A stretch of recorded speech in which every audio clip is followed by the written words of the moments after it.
ಈ ವರ್ಷದ ತೋಟಗಾರಿಕೆ ಫಲಪುಷ್ಪ ಪ್ರದರ್ಶನ ಪ್ರತಿ ತುತ್ತಿಗೂ ರೈತರನ್ನ ಸ್ಮರಿಸೋಣ ಅನ್ನುವ ಒಂದು ವಾಕ್ಯದೊಂದಿಗೆ ನಾವು ಆಚರಿಸಬೇಕಾಗಿರೋದು.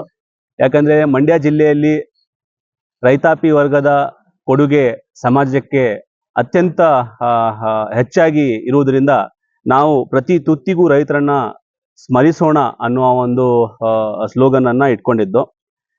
ಈ ವರ್ಷ ಫಲಪುಷ್ಪ ಪ್ರದರ್ಶನ ಮುಖ್ಯದಾಗಿ 24ನೇ ತಾರೀಕಿನಿಂದ ಹಿಡಿದು 28ನೇ ತಾರೀಕದವರೆಗೆ 5 ದಿನದ ಕಾಲ ನಾವು ನಡೆಸೋದು.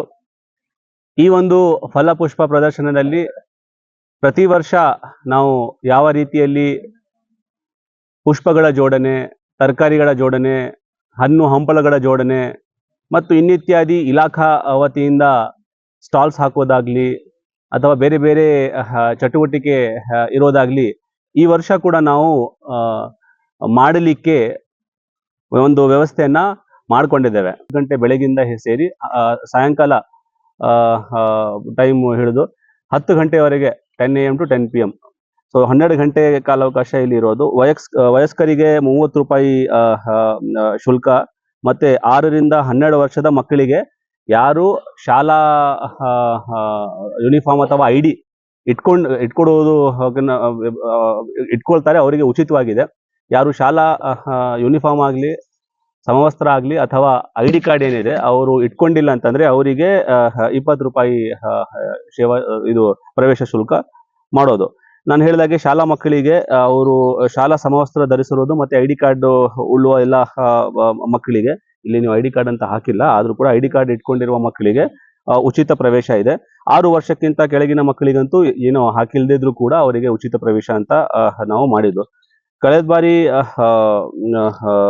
ಏನು ನಾವು ದರ ಇಟ್ಟಿದ್ದು ಅಂದ್ರೆ ಪ್ರವೇಶ ದರ ಇಟ್ಟಿದ್ದು ಅದೇ ಮಾದರಿಯನ್ನ ಅದೇ ರೀತಿಯಲ್ಲಿ ಕಂಟಿನ್ಯೂ ಮಾಡಿದ್ದು. ಯಾವುದು ಇದರಲ್ಲಿ ಹೆಚ್ಚಳವನ್ನ ಮಾಡಿಲ್ಲ. 9 ಲಕ್ಷ ಹೂಗಳನ್ನ ಇಲ್ಲಿ ಬಳಸಲಾಗುವುದು. ಈಗ ಈ ಹೂಗಳನ್ನ ಬಳಸಿ ನಾವು ಪ್ರಸಿದ್ಧ ದೇವಾಲಯವಾದ ಮೇಲುಕೋಟೆಯ ಯೋಗ ನರಸಿಂಹಸ್ವಾಮಿ ದೇವಾಲಯ, ಮತ್ತೆ ಕರ್ನಾಟಕದ ಪ್ರಸಿದ್ಧ ಪ್ರವಾಸಿ ತಾಣವಾದ ರಂಗನತಿಟ್ಟು, ಮತ್ತೆ ರೈತ ಮನೆ, ನಮ್ಮ ಜಿಲ್ಲೆಗೆ ಸಾಂಕೇತಿಕವಾಗಿ ಒಂದು ರೈತ ಮನೆಯ ಒಂದು ಕಲಾಕೃತಿ ಮಾಡುವ ಬಗ್ಗೆ, ಮತ್ತೆ 7 ಬೆಟ್ಟದ ಒಡೆಯ ಮೇಲೆ ಮಹದೇಶ್ವರ ಅದೊಂದು ಕಲಾಕೃತಿ ಮಾಡೋದು, ಮತ್ತೆ ಹಾಗೇನೆ 10 ವಿವಿಧ ಕಡೆಯಲ್ಲಿ ಯುವ ಜನತೆಯನ್ನು ಸೆಳೆಯಲು ಸೆಲ್ಫಿ ಪಾಯಿಂಟ್ ಅನ್ನ ಮಾಡಲಾಗುವುದು. ಹೂವಿನ ಆಕೃತಿಯ ಕ್ಷಯರೋಗ ಕುರಿತು ಈಗ ಆರೋಗ್ಯ ಇಲಾಖೆ ಕ್ಷಯರೋಗ್ಯ ಸಂಬಂಧಪಟ್ಟಿರುವುದು ತುಂಬಾ ಒತ್ತಡ ಮತ್ತೆ ಗಮನ ಸರ್ಕಾರದಿಂದ ಇರೋದ್ರಿಂದ ಕ್ಷಯರೋಗ ಮುಕ್ತ ಗ್ರಾಮಗಳು, ಪಂಚಾಯಿತಿಗಳು ಮತ್ತೆ ಜಿಲ್ಲೆಯನ್ನಾಗಿ ಮಾಡುವ ಒಂದು ಇದರಲ್ಲಿ ಅದರ ಒಂದು ಜನರಿಗೆ ಅರಿವು ಆಗ್ಲಿರುವ ಬಗ್ಗೆ ಇದು ಜಾಗೃತಿ ಮೂಡಿಸುವ ಬಗ್ಗೆ ನಾವು ಕ್ಷಯರೋಗದ ಬಗ್ಗೆ ಒಂದು ಕಲಾಕೃತಿ ಮಾಡೋದು. ವಿವಿಧ ಆಕರ್ಷಕ ಬಗೆಯ ಅಡಿನಿಯಂ ಗಿಡಗಳನ್ನು ಪ್ರದರ್ಶಿಸುವುದು. ಮತ್ತೆ ಬಾನ್ಸೈ ಗಿಡಗಳು, ಕಳೆದ ಬಾರಿ ಬಾನ್ಸೈ ಗಾರ್ಡನ್ ತರ ಏನ್ ನಾವು ತೋರಿಸಿದ್ದು ಅದಕ್ಕೆ ತುಂಬಾ ಜನ ಮೆಚ್ಚಿದ್ರು. ನನಗೂ ಪರ್ಸನಲಿ ಕೆಲವರು ಬಂದು ಹೇಳಿದ್ರು. ಅದು ಕೂಡ ನಾವು ಈ ವರ್ಷ ಪ್ರದರ್ಶನೆಯನ್ನ ಮಾಡ್ತೇವೆ. ವಿವಿಧ ತರಕಾರಿ, ಹಣ್ಣು ಹಂಪಲುಗಳಿಂದ ಕಲಾಕೃತಿಗಳನ್ನ ಮಾಡಿಸುವ ಒಂದು ಕೂಡ ಇಟ್ಕೊಂಡಿದೀವಿ. ವಿಶೇಷವಾಗಿ ಎಕಿಬೆನಾ ಹೂವಿನ ಜೋಡಣೆ ಕೂಡ ನಾವು ಈ ವರ್ಷ ಮಾಡ್ಲಿಕ್ಕೆ ಇಟ್ಕೊಂಡಿದ್ದು.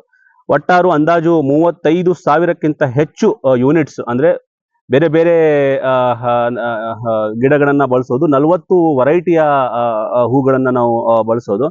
ಇದರಲ್ಲಿ ಒಟ್ಟಾರೆ 1,50,000 ವಿವಿಧ ಜಾತಿಯ ಗಿಡಗಳನ್ನ ನಾವು, ಅದು ಪೆಟೋನಿಯಾ ಆಗಿರ್ಬಹುದು, ಸಾಲ್ವಿಯಾ ಆಗಿರ್ಬಹುದು, ಅಂಟಿರಿಯನಿಯಂ ಆಗಿರ್ಬಹುದು, ಸಲೋಶಿಯಾ ಆಗಿರ್ಬಹುದು, ಮ್ಯಾರಿಗೋಲ್ಡ್, ಜೆನಿಯಾ, ಸೆವೆಂತಿಗೆ ಎಲ್ಲ ಸೇರಿ 1.5 ಲಕ್ಷ ಜಾತಿಯ ಗಿಡಗಳನ್ನ ನಾವು ಈ ಒಂದು ಫಲಪುಷ್ಪ ಪ್ರದರ್ಶನೆಯ ಒಂದು ಇದು ಕಾರ್ಯಕ್ರಮದಲ್ಲಿ ಬಳಸೋದು. ಈ ಒಂದು ಫಲಪುಷ್ಪ ಪ್ರದರ್ಶನೆಯಲ್ಲಿ 2 ಭಾಗದ ಕಾವೇರಿ ಉದ್ಯಾನವನ ಸೇರಿ, ಈ ತೋಟಗಾರಿಕೆ ಇಲಾಖೆಯ ಕಚೇರಿ ಆವರಣ ಸೇರಿ, ಮತ್ತೆ ಒಂದು ಕಡೆ ರೋಡ್ ಅನ್ನು ಸೇರಿ ಈ ಒಂದು ಕಾರ್ಯ ನಿರ್ವಹಿಸೋದು.